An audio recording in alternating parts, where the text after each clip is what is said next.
In the second part of the lecture, we're going to have a look at inflammatory cysts of the jaws.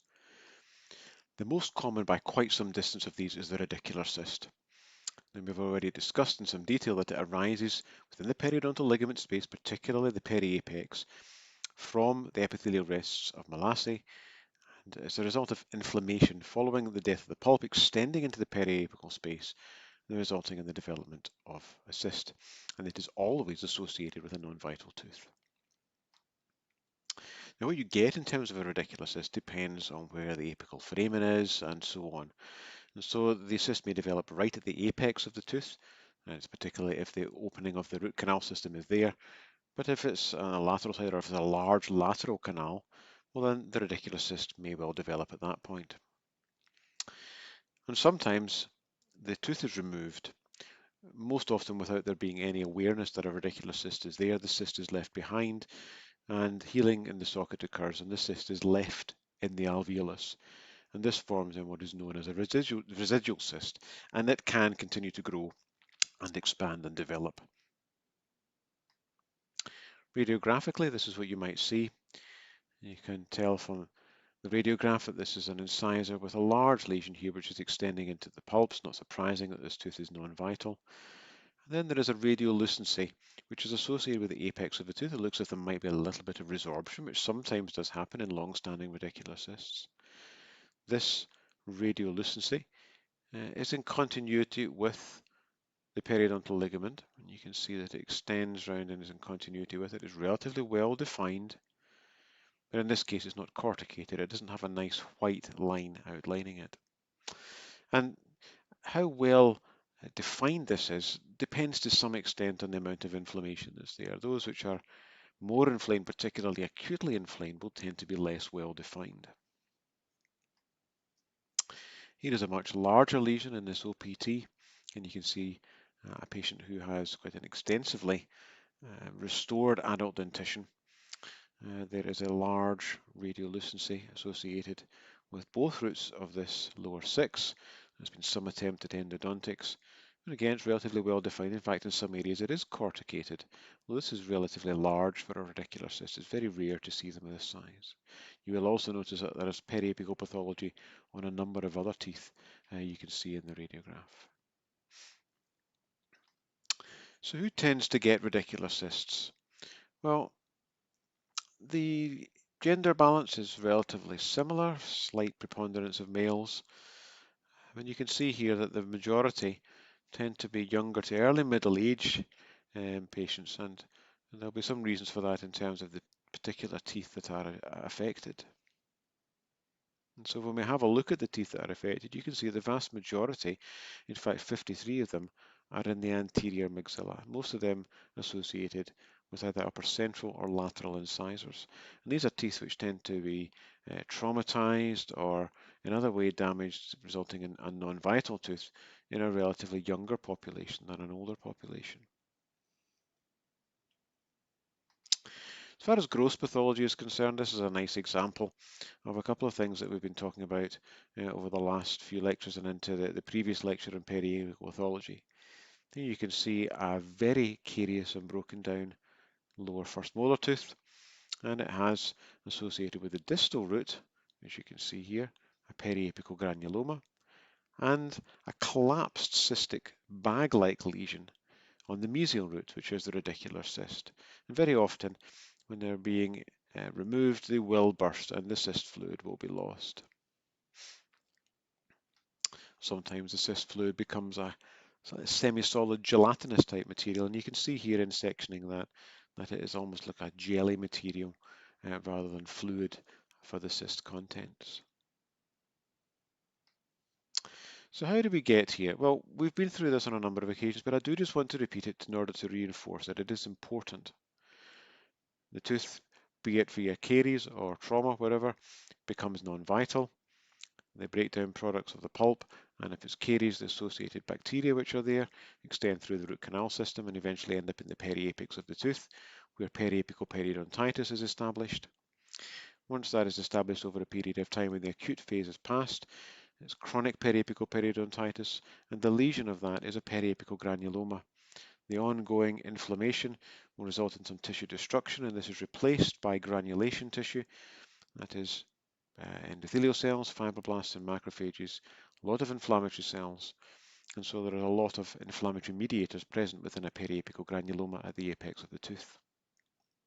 Now, within that environment, we have our cell restive molasse, and they are stimulated by the cytokines which are present and the growth factors and so on to start to divide, and we begin to then beget epithelium, which is growing, will break down in the center, and eventually will form a cyst associated with the apex of the tooth. And we see that to some extent when we start to have a look at some histology. Here we have some very broken down roots, and we have a cyst here which is associated with them. The root canals are filled with debris, and this lesion here probably was slightly semi-solid, but it has the component parts that you would expect to see of a cyst. It has a wall, it has a lining, which is quite thin in this case, and a lumen. And similarly in this case here, where we have lost the contents, but again you can see the fibrous connective tissue wall. There are elements of lining here, some of which are thicker than others, and then there is a lumen. Very often it can be closely associated with the apex or sometimes slightly separated from it. In this case, where we've got a much earlier stage of the development, looks as if the epithelium is proliferating here. It's not quite broken down into a cyst with a full lumen, but it's got the components. It has the epithelial lining, the fibrous connective tissue wall, and the inflammatory infiltrate that we would expect because it has arisen in the background of periapical periodontitis. And similarly here, as this cyst is developing, we have a wall, fibrous connective tissue. The connective tissue immediately adjacent to the epithelium is often a bit more edematous, particularly if it's acutely inflamed. And then the epithelium itself can be really quite proliferative. As you can see here, it looks as if it's got holes in it, but it's just the way the epithelium is proliferating. We call this an arcaded pattern, and it's very often seen in these type of cysts. And here it is at a little higher power. All of this epithelium interconnects to each other. And the other thing which is of note here is that the epithelium is not keratinized, and that's important at times in differentiating it from odontogenic keratocyst, which we will talk about later. Inflammatory cells are present. In this case here, you can see that these cells with a sort of fried egg appearance to them, these are plasma cells. Some of them, the cells just have nuclei dots, there's no cytoplasm, these are lymphocytes. And so the inflammatory infiltrate tends to be dominated by chronic inflammatory cells. Sometimes when you see a residual cyst, and in a residual cyst, of course, the inflammatory drive, the bacteria are often removed as the tooth is removed, and so the epithelium at times and the connective tissue wall do settle down and the inflammatory infiltrate can be removed. So at times we do see cysts which have relatively little inflammatory infiltrate. There are other things that we see from time to time. Having said that there's a non-keratinized epithelium, occasionally we do see it, but it's focal. It doesn't affect the whole of the cyst lining as it does in an odontogenic keratocyst. And other things like cilia and mucous cells, which are much more reminiscent of a respiratory type epithelium. Hyaline bodies I'll show you a picture of them in a minute, but they are an epithelial product, the nature of which is not clear. We don't know what they do, we don't know what the significance is, but we do see them from time to time in radicular cysts. Most common of all, we see cholesterol clefts. Now, as far as a cyst is concerned when it's forming, there's quite a lot of cell breakdown due to the inflammation, and the cholesterol which is present within the cell membranes is broken down, it crystallizes out, and then when we see that in a section, it's just a gap where the cholesterol crystal was, and so they are very common. So here's some keratinization, just a focal keratinization in a radicular cyst. Here again are goblet cells, these are mucus secreting cells, and cilia, these little hairs on the surface here, which are much more common in respiratory type epithelium, for example, lining the airways. And here are our hyaline, or sometimes referred to as Rushton bodies. Presumably some product of the epithelium. They're supposed to look a little bit like hairpins, but sometimes you get circular forms. And they're contained within the epithelium, but they don't give the epithelium any greater tendency to recur or any relation to any clinical feature that we know. So their significance is uncertain. And here again is a more obvious mucus metaplasia, lots of goblet cells within the cyst lining. And that is very unusual to see them to that extent, but we do see them quite often focally. And here's our cholesterol clefts. If you were to take an aspirate from the cyst, that's take a sample of the fluid, and look at it under polarized light, you will see these very pretty cholesterol crystals floating within the fluid. And sometimes when you take cyst fluid, you can see it's got a slightly shiny appearance to it, and that is because of the cholesterol crystals. In the tissues, they look like this. The cholesterol crystals will have crystallized out in the tissue, and then during the processing of the specimen, they will dissolve, they will be gone, and so all we see is the space where the crystals were. We refer to them as cholesterol clefts. And here they are again. They're really quite common in a number of cysts. So is it very easy to take the radiology and to be able to tell whether you have a periapical granuloma or a radicular cyst? Well, yes and no. There is a certain extent to which cysts tend to be larger, more radiolucent. Of course, you can imagine that that depends on what things are superimposed in the path of the X-ray beam. They tend to be well defined. That is, of course, if they're not inflamed. They can have a corticated outline, that is, that neat white line around the edge, and they're very often painless. Although that is, again, not always the case, because if a cyst becomes secondarily infected, it can be very painful. These uncertainties really mean that, in fact, only about 50% are correctly diagnosed as a cyst or a granuloma preoperatively. The size is relevant. Smaller, particularly less than a centimetre, you have a good bet that it is a granuloma. Once you get over a centimetre, particularly towards 2 centimetres, your chances of it being a cyst are considerably higher. And this gives you a graph in terms of that cutoff point. It probably is, as a rule of thumb, round about a centimetre, or maybe a little over that in diameter, that you can start saying that it's probably a cyst.